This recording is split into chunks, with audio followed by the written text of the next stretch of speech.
Good evening. It is 11 days till Halloween, or till Samhain.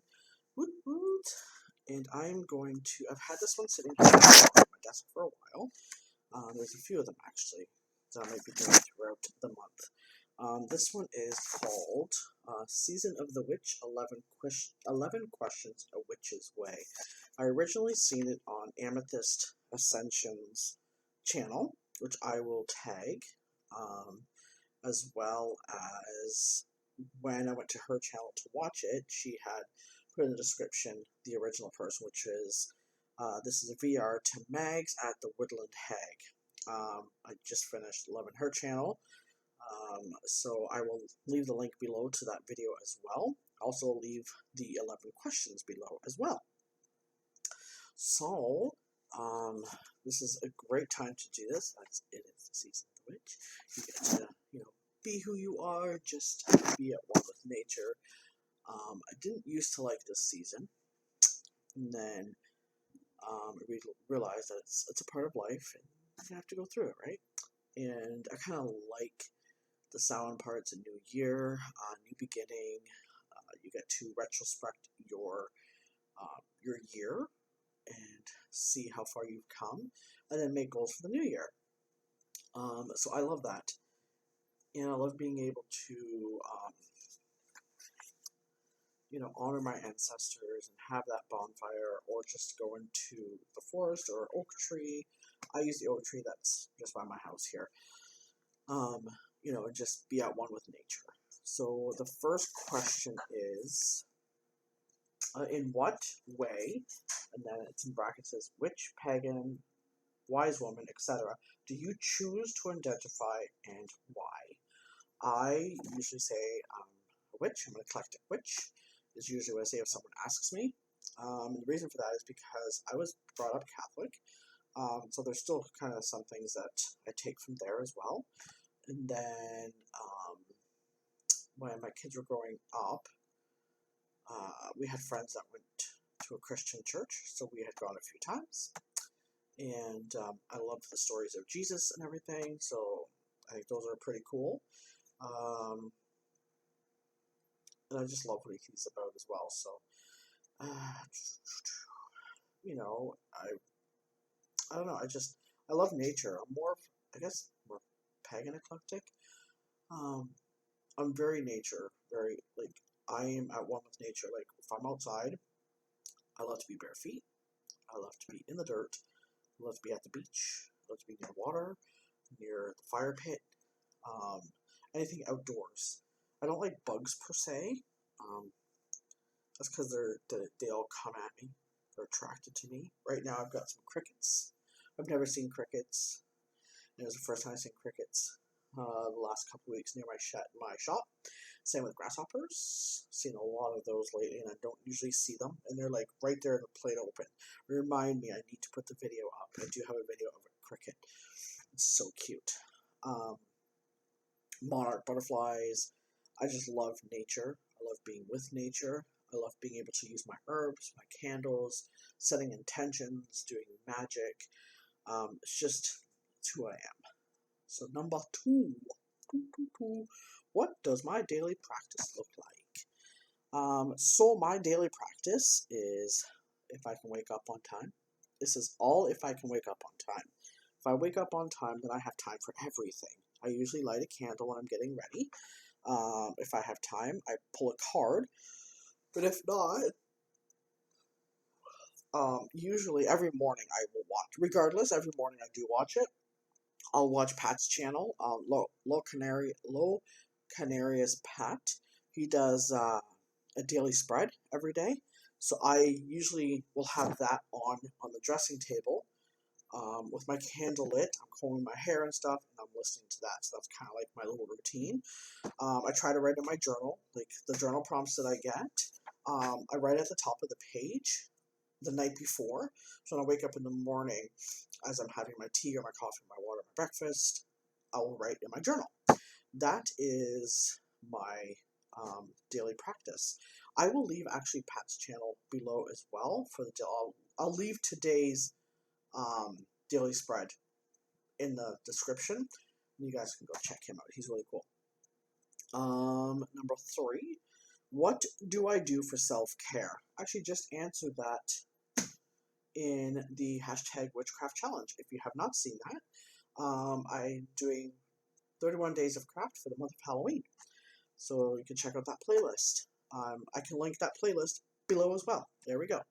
So I should write this down, shouldn't I? So I don't forget. So I'm going to write Pat and playlist. That way I know. Then, so that question is, what do I do for self-care? I have bowl baths with either bath bombs or bath salts that I create myself. I watch YouTube videos, or I do meditation. I catch up on Netflix. Also, I catch up on anything on Amazon Prime, anything new, and meditation music, as well as other self-care stuff. Just having a cup of tea and writing in my journal. Sitting at my ancestor altar, or my other altars, enjoying that time. Sometimes just cuddle up with a book and just reading, or just chilling with the dogs. I love playing with my dogs. And sometimes I'll go for a walk with one of the dogs, anyways, not all 3. Can't handle them all at once. To the oak tree, and if it's nice, I'll sit near the oak tree and read my book. That is what I do for self-care. So I'm playing with my hair because my neck is hurting. I've had my hair up all day, so when I move it around, it's like, oh, it feels so nice. Number 4. What do I do to take care of nature, wildlife, the environment, or animals? So 4. I try not to use straws. I do have the reusable ones. I have 2 silicone ones that I bought for Halloween. One's orange, one's black. One for me, one for my daughter. I bought stainless steel ones as well at, where was it? Marshall's. At Marshall's, I bought a few of those. So I try to reuse. I do reusable cups as well. I recycle. I do compost in my area, and I try to reuse items as much as possible, like spaghetti jars. If I have it in jars, then I will try to use it as herb jars. Trying to look around. Bags, I recycle. I try to go thrift shopping and not buy. If I can buy used, I will, instead of buying brand new. So that I'm trying to do my part. Trying. Number 5. How do I help heal or support humans or humanity? So number 5. I send Reiki to nature and the animals around me. So sometimes when I'm outside with my own animals, I will send Reiki to the world around me and to the animals. That's probably why I have more animals around my house too. And sometimes I send it to the world itself. I have like a little globe. It's probably about that, and it's like pure glass, and it's like etched the earth on there. So sometimes I'll light some candles around it and have that in the middle, and send healing to our planet and our earth and our nature and everyone in it. That's what I do. Number 6. What is my understanding of higher power? To me, it's the universe. It's the unknown, way up there. All of the gods and goddesses, and everybody gets together. The guides. It's way out there.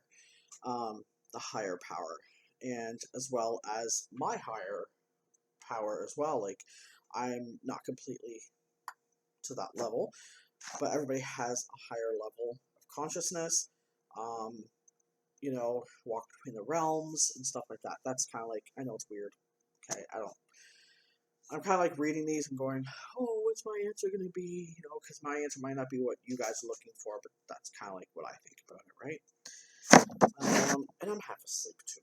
So number 7, what is the most important life lesson I have learned so far? All right. Life is short. My best friend passed away a month ago, and that really brought that home. That life is short. You can be here today, gone tomorrow. Like, it's fact. Like, the fact of the matter is, love what you do. You know, love people around you. Show them that you love them. Live for today. Don't like live for all. You know, oh, I'll just do it tomorrow. Or if you want something, like, I don't know how to explain this. Like, live for today. There you go. Live for today. Don't keep postponing it till the next day, because sometimes that may never come, right? I've learned that you are enough, and it is not selfish to take care of you. It took me many years to realize that. I'm so glad that some of the younger kids that I know, like my own daughter, knows that, like, that she is enough, and that it's okay to take care of yourself. It's not selfish, you know, to take care of you, to love you, to put you first. It's not selfish at all, and don't let anybody say it is. Because the fact of the matter is, I like that word, fact of the matter is, because if you don't take care of you, and if you're not happy, the people around you aren't going to be happy. So self-love, take care of your inner child, play, love life, dance, sing, be joyful. Seriously, be joyful, because if you're not happy, nobody around you is, and you're not going to be happy, because you're always constantly trying to please other people, when the only person you really should be pleasing is yourself. Because once you do that, and once you love you, it will shine out to others, and then you'll be able to take care of your kids better, take care of your household better, love your husband more, love your girlfriend more, love your partner more, all that. It's amazing. It's so amazing. Number 8. And how does this learned lesson affect my values and attitudes? I have learned to put myself first, and in turn, it makes me happier. That's all I'm going to say. There we go. That's it. Number 9. What is the most spooky experience? Seeing my grandfather when I was growing up, and he had died way before I was even thought of. Like, my mom was like 18, and I was not even born yet.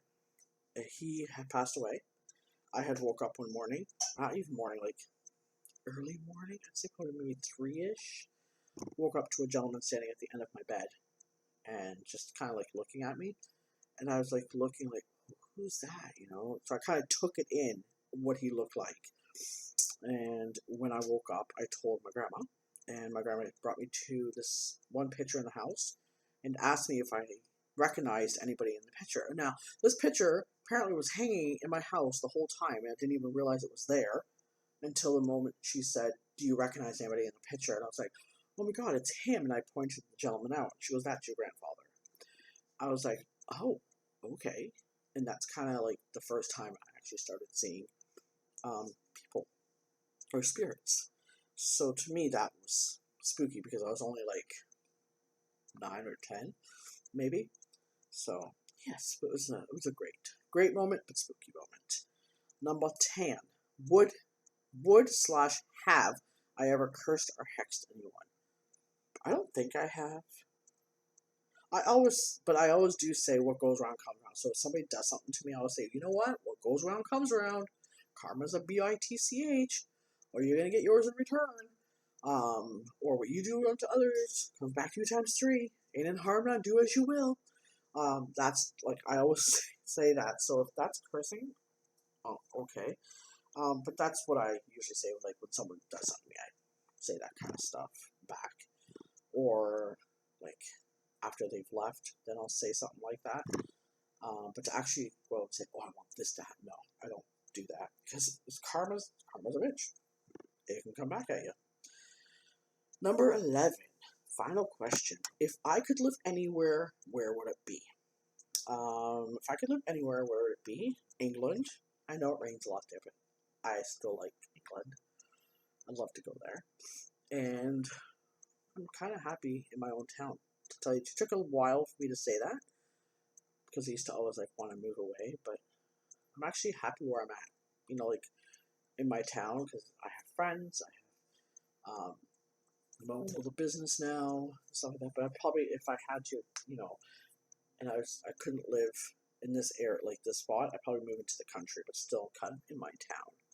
So that is my 11 questions. Oh wow, it's under like 16 minutes. That's amazing. I'd love to hear some of your answers. So I will leave the links below, like I said. You guys have an amazing day. Have an amazing, blessed Samhain when the time arrives.